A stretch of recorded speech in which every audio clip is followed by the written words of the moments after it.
Hey, bonjour à tous, ici Broly. On se retrouve aujourd'hui pour une nouvelle vidéo tuto sur le deuxième event d'Assassin's Creed Origins consacré au nouveau dieu égyptien Sobek, tête de crocodile. Alors, comme dans la première vidéo, je vais vous faire un petit tuto de toutes ces attaques pour que vous n'ayez aucun mal à pouvoir l'aborder. Alors, contrairement à la première vidéo, je suis un petit peu plus équipé cette fois-ci et je suis level 40. Et vous allez voir que l'épée qu'on a gagnée sur le premier boss va nous être bien utile.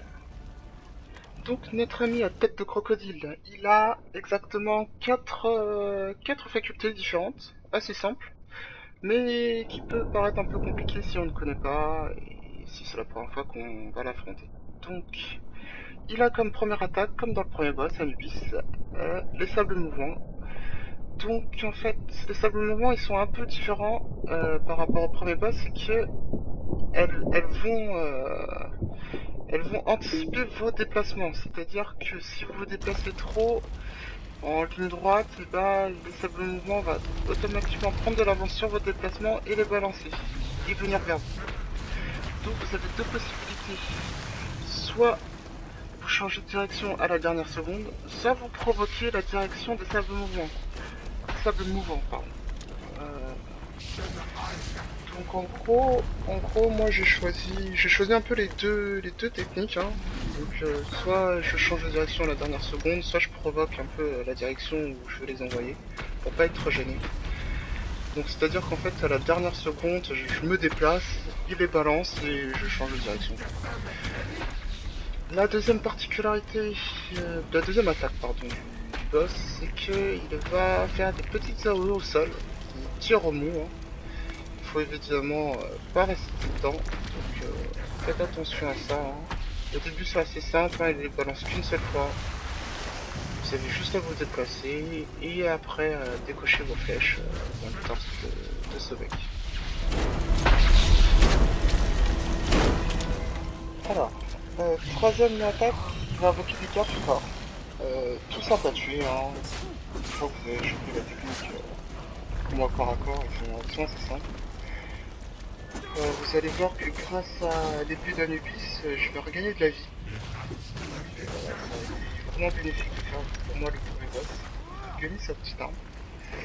Alors, petite technique, petite astuce par rapport à ces cartes du corps, vous avez pu voir qu'il peut balancer aussi ses sables mouvants vers nous. Donc du coup, vous avez juste à mettre les cartes du corps dedans, il va se prendre des dégâts bêtement et ça lui va descendre. Tout simplement. Donc là, c'est une phase de transition, hein, les gardes du corps. On attaque un peu la P2, entre guillemets. Ce deck va nous balancer deux sables mouvants à la suite et il va aussi invoquer plus rapidement ses remous. Donc à vous de bien anticiper et de faire attention à tout ça. Là, vous avez pu voir qu'à un moment où il a invoqué ses gardes du corps, je pars directement au corps à corps pour aller les tuer avec la touche triangle. Chose que je ne conseille pas à tout le monde si vous êtes bas en vie.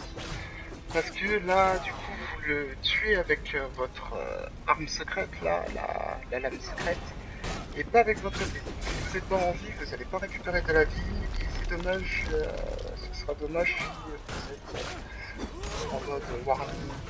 Ah, j'ai oublié de détailler la quatrième technique, donc une des dernières.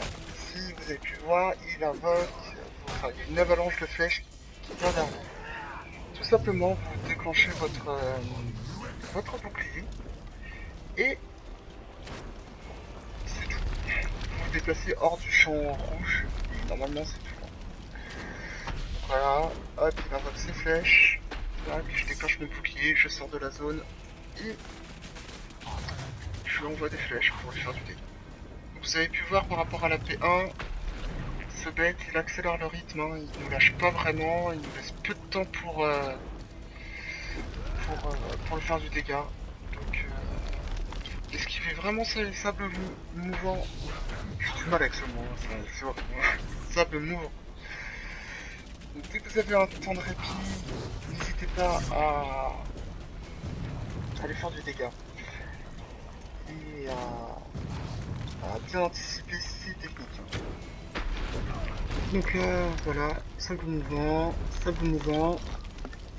hop, petite esquive, on déclenche les flèches. Lui, il fait appel à son avalanche de flèches, hop, petit bouclier, on esquive, il invoque ses gardes du corps, tranquillement, légère. Vous avez pu voir, il y a un nouveau garde du corps, donc un peu plus robuste, hein, mais rien de très grave. Faites attention à ne pas vous faire enchaîner. Vous allez voir que moi, ça va être le cas. Hop, il m'enchaîne, il invoque sa avalanche de flèches, donc je mets mon bouclier, et ses gardes du corps sont dedans, ils se prennent du dégât. Donc ça c'est bénéfique pour moi. Hop, j'ai plus qu'à les terminer pour regagner de la vie. Malheureusement il en a tué un lui, donc c'est pas grave. Hop, petite attaque spéciale normalement je crois, il me semble. Sur le dernier, peut-être. Non. Et bah non, juste la avalanche. Hop, je le termine. Voilà, j'ai regagné de la vie. Plus qu'à courir et je me refocalise sur le boss. Donc j'attends que son noyau revienne évidemment pour pouvoir le tuer. Ah, les sables mouvants, toujours là. On anticipe bien. On anticipe son anticipation. Voilà. C'est ça que je voulais dire au début. Donc là, les remous, il les a fait. Hop, je me le prends bêtement la deuxième. Mais c'est pas grave. Hop, je tourne un peu en rond. En fait, c'est ça. Je tourne en rond, mais un peu précisément. Pour me faire avoir. L'avalanche de flèche, les remous, enfin les sables mouvants. Les remous qui viennent. Vous avez vu, hein, le rythme est assez soutenu, hein. Il ne me laisse pas du temps pour le faire du dégât.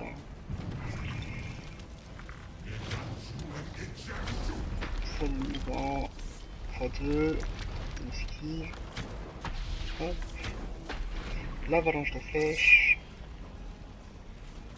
le bouclier, on s'écarte, ça le mouvant, hop, hop. Donc là je suis en galère avec mon arc de précision là. J'ai plus de munitions, je vais aller en chercher. Tac, on esquive le remous, je suis en mouvement donc c'est bon. Et on termine tranquillement. Là je veux les munitions mais ça le mouvement. Dans la flèche. Avalanche de flèche. On sort de la zone avec le bouclier à main. Ça le mouvement, on se le prend. Mais c'est pas grave, on reste assis. Le remous.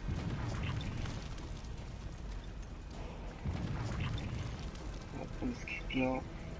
C'est assez simple hein, au final. Hein.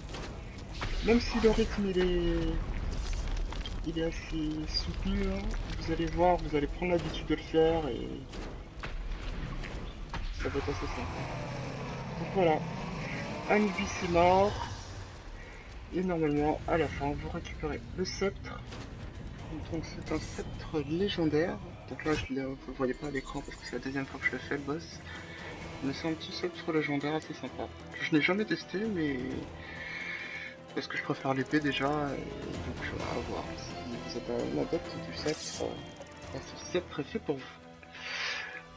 Alors en espérant que cette vidéo vous ait aidé à vaincre ce dieu, je vous donne rendez-vous dans une prochaine vidéo consacrée au troisième dieu qu'on rencontrera d'ici peut-être un mois. Donc sur ce, portez-vous bien et à bientôt.